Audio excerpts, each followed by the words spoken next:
Welcome to Homeschool Science. Today we are going to be talking about ramps. Last time we talked about levers. A ramp shown here on the stairs is a simple machine that lets it go from one place to another place.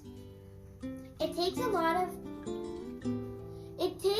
of force to lift a load. It takes less force if you use a ramp.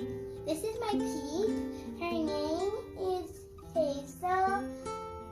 My assistant is Dad.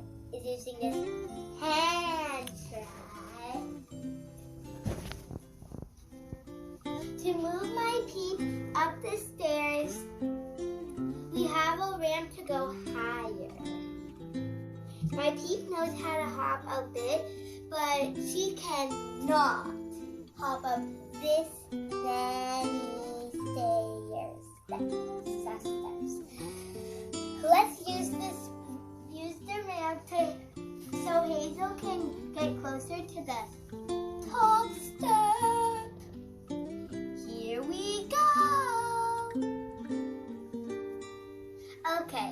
So we are back, and I'm at the bottom of the stairs because I'm going to help take her up, and Hazel's at the bottom right here because it needs a little help. It's kind of hard for like one person, so I'm just going to help.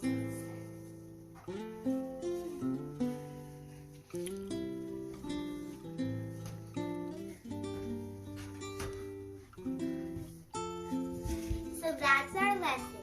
Please like and subscribe to our channel.